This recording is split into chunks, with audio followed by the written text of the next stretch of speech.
OGAccountability.com. Thank you for tuning in. This is David with OG Accountability. We are excited about our guest today. We're going to be talking about a lot of fun things, probably some things that you have thought about and maybe don't even know where to start. Sometimes when it comes to getting in shape, investing in your future, investing in your safety, sometimes people don't know where to start or where to go. And so here at OG Accountability, that is kind of what we're here to do, bridge the gap and point you in the right directions to get the right people. I think in life, a lot of times people get the wrong people to get advice from, and you end up paying the consequence. But have Joe Morris with us today. Joe, thank you so much for being here. Absolutely. And Joe is a longtime acquaintance, friend. We've through years kind of paths have crossed, and Joe has moved to the north. I guess I'm northeast. You're more northwest. Yeah. 45 corridor north. Okay, and he's opened a great facility there. Tell you what, Joe, I'm going to go ahead and let you kind of take it in your own words. Share with everybody what you have going on over there. Yeah, so we opened up Condition 1 Combat Center in June of this past year. It's been always a passion of mine, teaching people self-defense and fighting. So my wife and I decided who I'm going to plug today. I wouldn't be anywhere without her, that's for sure. That's awesome. We decided back in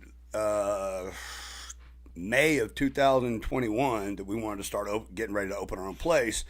So through a year of planning, we finally got it done in June of 2022, and we opened up Condition 1 Combat Center off Rayford Road, 4,500 square feet. We specialize in Muay Thai and Jiu-Jitsu. Okay, but we take those to combat sports and we apply those to self-defense principles and scenarios. And the awesome thing is, this isn't just for men. No. It's men, women, children. Great way to allow your kids to get plugged into something, a skill that they'll have for life when Absolutely. they're being taught. So, yeah, I mean, you have a son and you have a daughter. They're in there rolling around. They are. So how does that kind of work out in the development of what a kid needs, the skills they need? Well, one of the things that I try to incorporate into our kids program at our school is confidence. Okay, confidence is number one. Okay, so I try to build their confidence through martial arts. And at that age, we have two different age groups. We've got a 5 to 8 year old group and then a 9 to 12.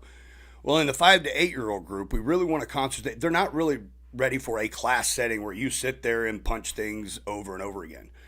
So what we try to do is we try to incorporate games that have those skills built into them, right? So we have a drill called Spider Monkey, where I'll just hold my arms out to the side and the kids have to start on my back, but they have to make their way all the way around my body using big grips, gripping the neck, big underhooks, using their legs. And basically what they're doing is they're doing jiu-jitsu without even realizing they're doing jiu-jitsu. They're just having fun. Yeah, they're just having fun, right? They're just climbing on coach and having a good time. That's awesome. Yeah, so it's a lot of fun. The thing that if somebody is looking to find a place to get plugged into, not only are you there located right there 45, but you are a plethora of knowledge when it comes to knowing people in the right places. So people can follow your page. Yes. They can look you up on Facebook. They can go to your website, but they can get in contact with you, and you can help them out if they want to come to where you're at. And then you say, hey, I know people in this field. I can get you plugged into people that may be closer to you, or maybe somebody's in Dallas and calls and says, hey, I'm in Dallas. Who do I get a hold of? Right. They can reach out to you. So you know people. This isn't just, I felt like starting this up out of the blue. Like, this is your life. This is my life. This is my life's work. This is my life's passion. And you're exactly right, okay? I know people in the industry, other instructors that coach at our facility. They know other people. And it's all about that networking that we have. If somebody calls me from Dallas, if I don't know somebody, which I do know people in Dallas, but one of my coaches may, if they're looking for a specific discipline or a specific art, we know where to send them. We can find them. I think it's important for people that when they begin to think jiu-jitsu, any type of MMA, a lot of times they associate that with violence. And that couldn't be any further than the truth. Possibly. Okay. I will say this: that there's a time and a place for violence. Okay. Well, violence under control is. Yes, there's absolutely a time and place for violence. Whenever your life is on the line, believe me, you're gonna need that violence. And let me kind of rephrase how I said that. Just because you go and get involved in these programs, it doesn't turn you into a violent person. Absolutely not. It does just the opposite. Your body is a tool. It's a weapon. Yes. And when you learn how to effectively use your body in situations, I mean, people do it in working out and bodybuilding. People do it in training for triathlons. Your body's a tool. So it is violence under control. Absolutely. And that's one of the things that it does is once you start training, okay, at least for me, and I don't want to speak in generalizations, right? But for me, once I started getting heavy into training, and I've seen this with other people too, there's something that's removed, especially with guys, right? It's called ego. Okay, it's Yeah. That ego is removed, all right, because you know what you're capable of at that point. So you don't have to go out there with the bravado, right? You don't care about the dude who's just mouthing on. I mean, who cares, right? None of that matters. I'm going home to my family. Yeah, Who cares? What dude, it I'm says? going home to my wife and kids, and I'm gonna hang out with them and be happy. That's your struggle in life, not mine. I think you just hit it right there, Joe. Most of the time when you're dealing with people in conflicts and situations, they're really not. Most of the time, maybe have a qualm with you. They're dealing with their own demons. They're dealing with struggles. their own. They're dealing with their own shit. You Yeah. know, they are. Well, hell, I mean, that's what most men. They bottle everything up, and when they finally have that outlet, that's why there's certain men that do explode, is because they have not had an outlet to release that aggression, that mental anguish, and what's going on. So, you know, you get in there. I boxed. You'll get a kick out of this, and you remember them. So I started boxing. You know, I was awesome. I'd box my buddies, and I was so great. Well, then one day, Yeah, stood in somebody stood in front of somebody else. Huh? well, we went to school with him, and he passed away, and really liked him. But I got into the ring with a Golden Glove. Mm-hmm. He beat the snot out of me, Yeah. and I thought I was a good boxer. But when you take somebody who's trained, and that is one thing about training, is when you train, you are conditioning yourself to go into keeping that flight mode out and being able to effectively handle a situation. And you know, when you think about fight or flight, fight doesn't mean I'm ready to throw hands. Fight means I'm aware of the situation, I'm not running, and I'm going to stay in control. I'm not going to let my emotion take over. I'm not going to let my adrenaline. You have to learn to keep yourself under control. So this is training people to get in a real world situation that, God forbid, you never need to protect yourself. In the perfect world, we wouldn't need to, but we don't live in a perfect world. Right. Yeah. So you may find yourself in a situation that, and y'all were just doing some training, and I wish I could have made it out about weapon retention, Right. and on what to do, you know, because there's going to be some people out there that either, if you have a weapon, they don't care you have a weapon. They're going to come take it away from you. And so if you're talking to a man or a woman out there, or they have a child, most people go after a tragedy to seek out protection.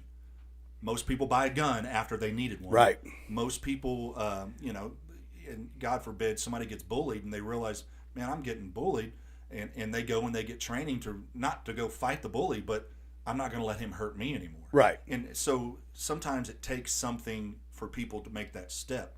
But to get in this realm that we're living in, health and fitness is at an all-time high right now. Mm-hmm. You know, people are, man, there's new supplements every time you turn around. So if there's somebody listening and they're saying, okay, look, I'm ready to start this, where do they begin? Well, what's their goal? Right? What is your goal? Is your goal to get in shape? Is your goal to learn how to defend yourself? Is your goal both? Okay? And if that's the case, then I would look for a school, a reputable school that teaches jiu-jitsu, Muay Thai, boxing, and those types of combative arts. I would stay away from the fairy tale stuff. Yeah. So- I absolutely would. Let's just Here we go. Let's I knew it was coming. Let's debunk the myth immediately. Okay. So I posted this video because I saw it and I laughed so hard. To somebody who is not trained, to the average Joe on the street, explain to somebody on a rear naked choke how fast they're going to sleep. Look, our program director at our school, Matt Smith, he's phenomenal, right? As third degree black belt in jiu-jitsu, he trains with people. People fly in from all over the country to train with this guy. And to be honest, he smashes me. We get on the mats and look, my ego's removed, right? I'll straight up, I thought I knew a lot, right? And then I bring him in, and now I'm starting to really get into jiu-jitsu and see his value. Now, if that guy gets me in a rear naked choke, he can put you to sleep in 3 seconds, right? He'll cut the blood off, and you're going to sleep. So when you see these silly videos, put your hand up, turn your neck, do this. Yeah, you're not going to have time to do that. You got to defend the choke best you can. You're going to want to tuck your chin and fight and hand fight that choke. But to be honest with you, if the difference when you run into somebody that knows what they're doing, there's a difference. Absolutely. Right? Absolutely. But I think it's funny, like when you talk about the fairy tale stuff. I see this stuff on TikTok that kids post, and I'm like, you have no clue what it's like, And that's the problem with the internet. If you don't have somebody like yourself that's giving the correct information out there, and you can't give the information on the how-to on the internet. I can tell you certain things. You need to get in a class. You need to get hands-on. And here's the thing, like you said, drop the ego. If you don't know anything, go in there saying, I don't know anything. Most men will never say that. Oh, yeah. Well, look, and the thing is, some do come in like that, right? I mean, we have people that come in and they think they know a thing or two until they get on the mats. The growth occurs on the mats, okay? The struggles occur on the mats, okay? That's where the growth comes. Growth comes in discomfort and adversity and getting through it, okay? So that's another thing that martial arts, that's another way martial arts enhances your life. We talked about the guys earlier, the guys who have the ego. They have something else going on in their life, right? And they don't have that outlet. Well, we do bottle things up. Guys think they have to bottle things up all the time. But what they have to learn is there's stuff what we do as men sometimes, we try to control too much. Right?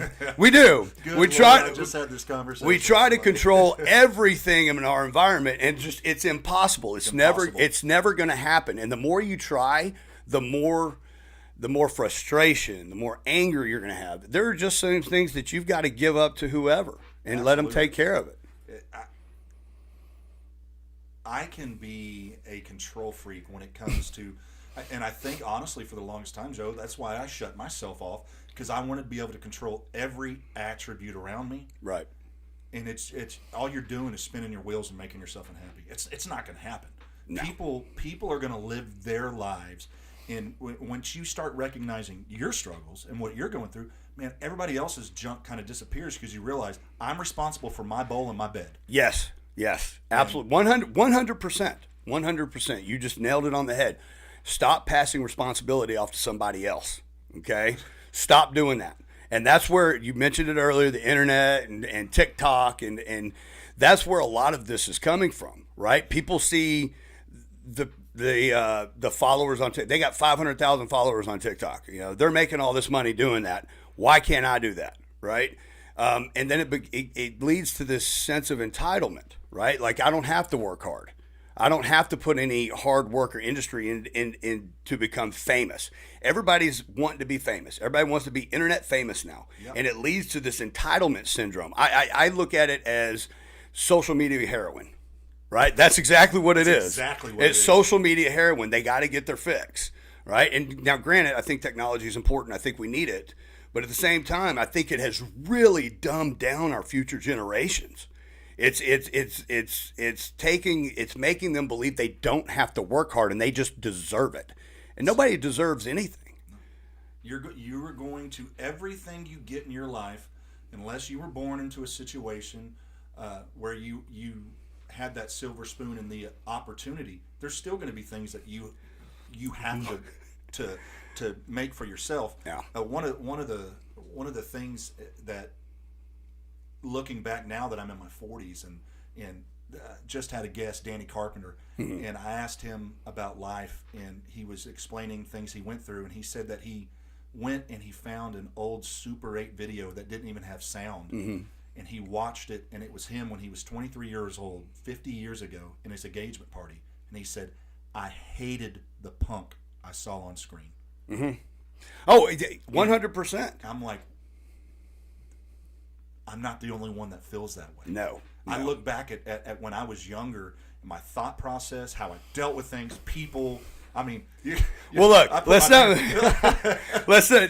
there's no secret here that everybody knows kind of how I was, especially around here when I was younger. And I don't like that guy. But look where you're at now. Look at where I'm at now. And guess where that came from? It came through adversity and struggles. And you owned your shit. Yes, I finally owned my shit. You owned it. Yep. And then once I did, then I started to grow. And not until then, right? Growth will not occur until you get through struggle. So here's